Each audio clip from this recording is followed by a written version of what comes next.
प्रधानमंत्री नरेंद्र मोदी और विदेश मंत्री एस जयशंकर इस समय बीम्स्टेक में हिस्सा लेने के लिए थाईलैंड में हैं।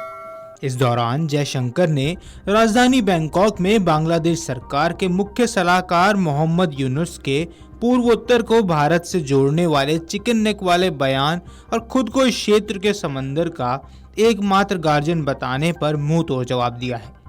विदेश मंत्री एस जयशंकर ने मोहम्मद यूनुस पर वहां तंज कसा है, जहां बांग्लादेश के चीफ शिरकत करने वाले हैं। विदेश मंत्री एस जयशंकर ने कहा कि भारत बहुक्षेत्रीय तकनीकी और आर्थिक सहयोग के लिए बीम्स्टेक के संबंध में अपनी जिम्मेदारी से अवगत है। आखिरकार बंगाल की खाड़ी में देश की सबसे लंबी तटरेखा भी है, जो लगभग 6500 किलोमीटर है। थाईलैंड में छठे बिम्स्टेक शिखर सम्मेलन को संबोधित करते हुए एस जयशंकर ने कहा, हमारे पास बंगाल की खाड़ी में लगभग 6500 किलोमीटर की सबसे लंबी तटरेखा है। हमारा उत्तर पूर्वीय क्षेत्र सड़कों, रेलवे, जलमार्ग, ग्रिड और पाइपलाइनों के असंख्य नेटवर्क के साथ बीम्स्टेक के लिए एक कनेक्टिविटी केंद्र के रूप में उभर रहा है। इसके अलावा त्रिपक्षीय राजमार्ग का पूरा होना भारत के उत्तर पूर्व को प्रशांत महासागर तक जोड़ देगा, जो एक वास्तविक गेम चेंजर है। हम इस बात के प्रति सचेत हैं कि बड़े भूगोल में वस्तुओं, सेवाओं और लोगों के सुचारू प्रवाह के लिए हमारे सहयोग और सुविधा एक आवश्यक शर्त है। इस भू रणनीतिक कारक को ध्यान में रखते हुए हमने पिछले दशक में बीम्स्टेक को मजबूत करने के लिए बढ़ती ऊर्जा और ध्यान समर्पित किया है। विदेश मंत्री ने साफ किया कि भारत का मानना है कि सहयोग एक एकीकृत दृष्टिकोण है, न कि किसी एक को चुनने का विषय।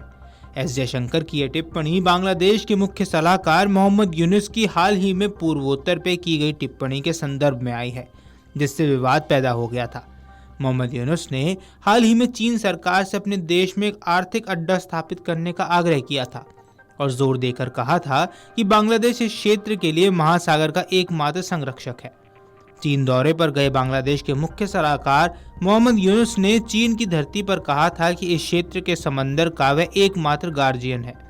चीन को अपने देश में निवेश करने का न्योता देते हुए यूनुस ने कथित तौर पर भारत की मजबूरियां गिनाई थी और चीन को लुभाते हुए कहा था कि उसके पास बांग्लादेश में बिजनेस का बड़ा मौका है।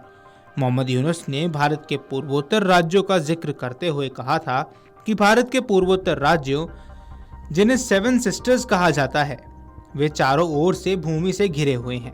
भारत का लैंडलॉक्ड क्षेत्र है, उनके पास समुद्र तक पहुंचने का कोई रास्ता नहीं है। इस पूरे क्षेत्र में जो समंदर है, उसका एकमात्र गार्जियन बांग्लादेश है। चिकन नेक, जिसे सिलीगुड़ी कॉरिडोर के नाम से भी जाना जाता है, ये लगभग 20 से 22 किलोमीटर चौड़ा और 60 किलोमीटर लंबा क्षेत्र है। ये वही रास्ता है जो भारत की मुख्य भूमि को इस पूर्वोत्तर राज्यों से जोड़ता है। तो सवाल उठता है कि इसे चिकन नेक क्यों कहते हैं। दरअसल इसका नाम चिकन नेक इसलिए पड़ा क्योंकि ये मुर्गी की गर्दन की तरह पतला है। 22 किलोमीटर चौड़ा ये रास्ता मेनलैंड इंडिया के पूर्वोत्तर भारत से जोड़ता है। इसकी वजह से ये भौगोलिक और स्मारक दृष्टि से संवेदनशील है। ये कॉरिडोर नेपाल, बांग्लादेश, भूटान और चीन जैसे पड़ोसी देशों से घिरा हुआ है, जिसके कारण इसका महत्व और भी बढ़ जाता है।